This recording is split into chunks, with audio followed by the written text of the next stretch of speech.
اعوذ باللہ من الشیطان الرجیم بسم اللہ الرحمن الرحیم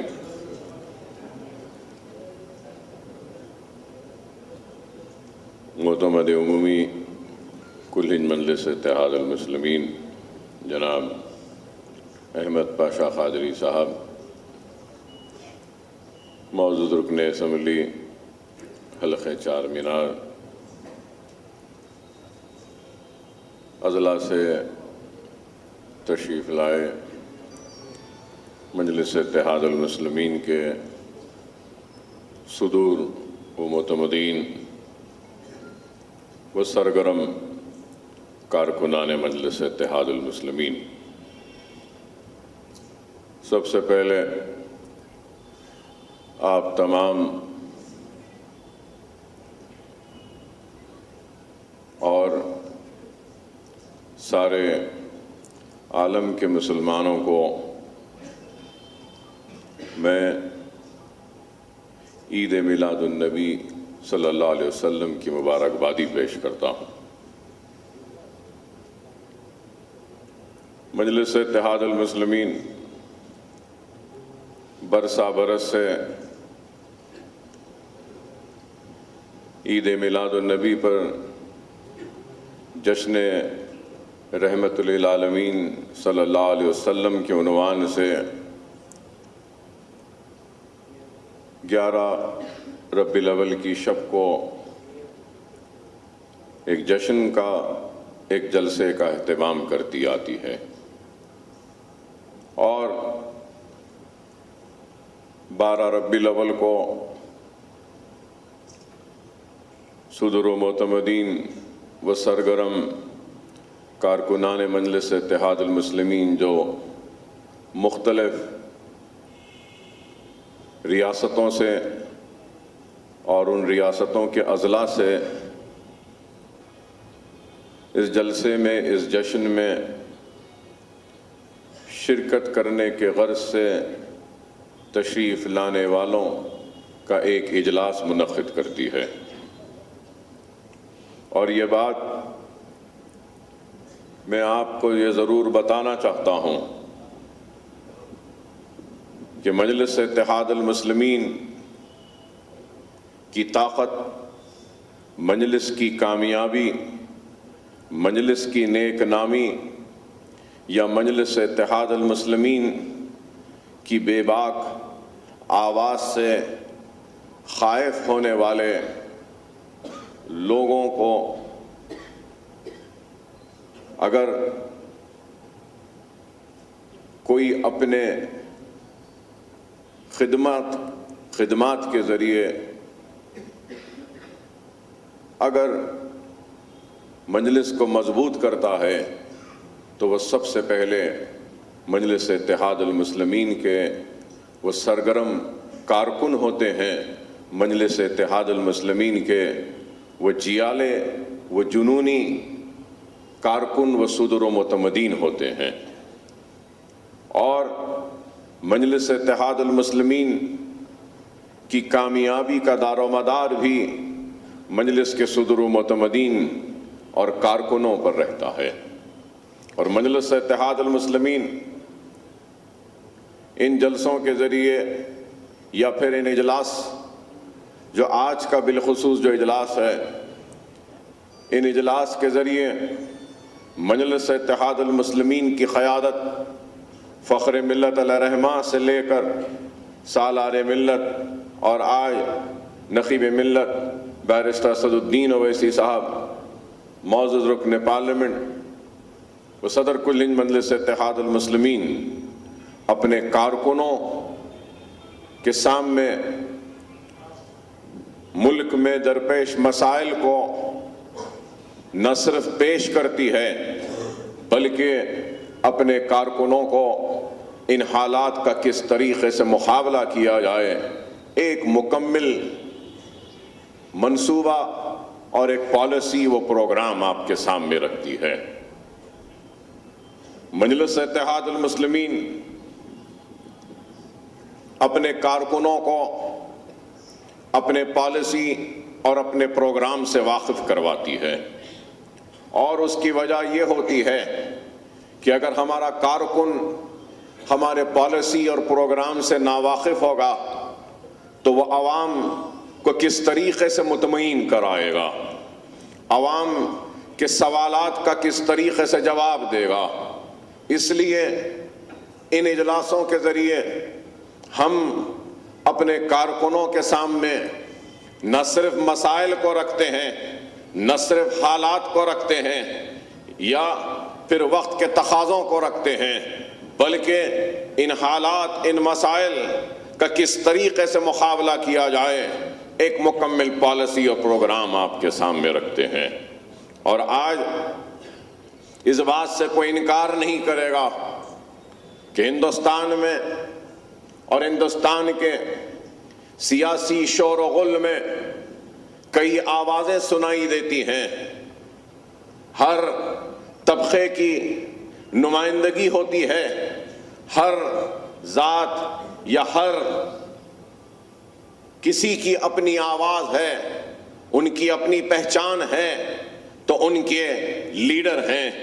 اور اگر میری مراد اس بات سے ہے کہ ہندوستان کے اس سیاسی شور و غل میں برہمنوں کی بات ہے تو شتریا کی بات ہے، اس سیاسی شور و غل میں راجپوتوں کی آواز ہے تو اس سیاسی شور و غل میں پٹیلوں کی آواز ہے، تو گجروں کی آواز ہے، تو جاٹ کی آواز ہے، تو یادوں کی آواز ہے، تو بہوجن کی آواز ہے، ریڈی کی آواز ہے، تو کما کی آواز ہے، کاپو کی آواز ہے، تو ویلما کی آواز ہے، بیکورڈ کلاس کی آواز ہے، تو پھر پاٹلوں کی آواز ہے، مراٹھوں کی آواز ہے، ہر ایک کی آواز ہے۔ اور اس سیاسی شور و غل میں اگر ایک چھوٹی سی آواز ہندوستان کی سب سے بڑی اقلیت کی اگر سنائی دیتی ہے تو الحمدللہ وہ مجلس اتحاد المسلمین کی آواز ہے۔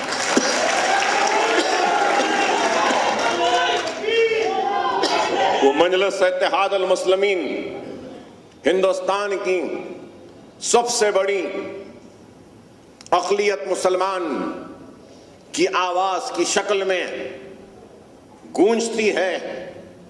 ہم کو سیاسی کامیابی ملے یا نہ ملے، ہم انتخابات میں کامیاب ہو یا نہ ہو، لیکن اس بات سے کوئی انکار نہیں کر سکتا ہے کہ مجلس اتحاد المسلمین کی موجودگی اس بات کا احساس دلاتی ہے دشمنوں کو کہ اس ہندوستان میں ہم بھی ہیں، ہم بھی رہتے ہیں، ہم بھی بستے ہیں۔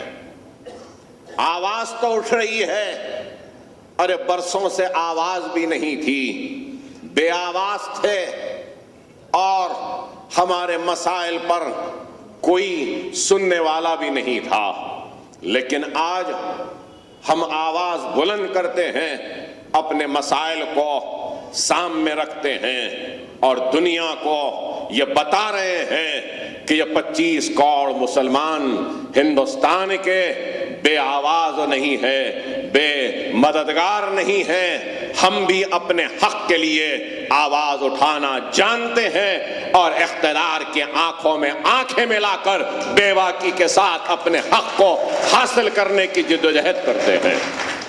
یہ ایک ایسی جدوجہد ہے جس کا آغاز ہم نے آج سے 65 برس پہلے کیا تھا، جب ہمارا تخت عجائب گھر کی زینت بن چکا تھا، ہمارے تاج عجائب گھر کی زینت بن چکے تھے، ہمارے لہلاتی ہوئی کھیتیاں اجڑ چکی تھیں، ہمارے محلات ویران ہو چکے تھے، ہماری عزتیں عصمتیں لٹ رہی تھیں، ہم تباہ و برباد ہو چکے تھے۔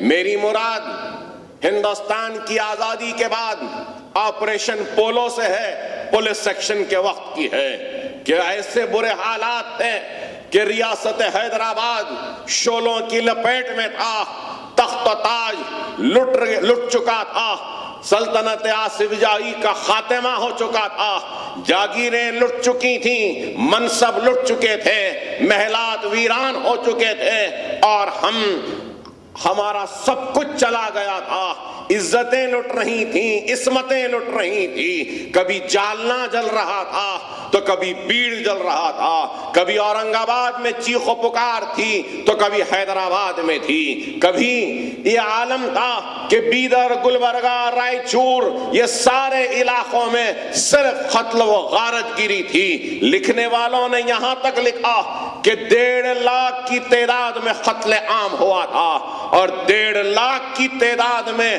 لٹنے، کٹنے، مرنے والی قوم دنیا سمجھتی تھی کہ یہ قوم پھر کبھی نہیں اٹھے گی، لیکن مجلس اتحاد المسلمین نے بتایا کہ 1.5 لاکھ کی تعداد میں لٹنے، مرنے اور تباہ و برباد ہونے کے بعد، تخت و تاج کے جانے کے بعد، حکومتوں کے خاتمے کے بعد بھی اگر ہم اٹھ کے کھڑے ہو سکتے ہیں تو ہمارا اٹھنا، کھڑے ہونا اس بات کی دلیل ہے کہ ہم نے سب کچھ لٹایا، سب کچھ گوایا، ہم نے تخت کو لٹایا، تاج کو لٹایا، عزت کو لٹتا ہوا دیکھا، عصمت کو لٹتا ہوا دیکھا، جاگیروں کو لٹتا ہوا دیکھا، ہمارے منصب کو جاتے ہوئے دیکھا، کھیتیوں کو اجڑتے ہوئے دیکھا، بستیوں کو جلتے ہوئے دیکھا، ہم کو سب کچھ گوارا تھا، ہم نے سب جلایا، سب لٹایا، لوٹنے والوں نے لوٹا، لیکن ہم نے ایک چیز کو اپنے ہاتھوں میں تھاما اور اس کو لٹنے نہیں دیا،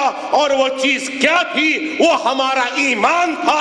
ہم نے ایمان کو لٹنے نہیں دیا، ایمان کو بچائے رکھا۔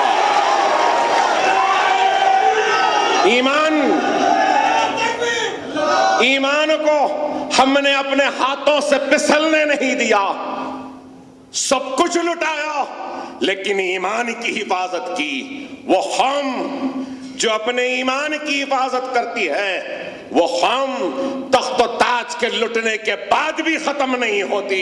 یہ پیغام مجلس اور ہم حیدرآباد والوں نے دنیا کو دکھایا اور بتایا اور دیا ہے کہ تخت و تاج، دولت، شہرت، محلات، جاگیر، منصب، یہ سب کچھ نہیں ہے۔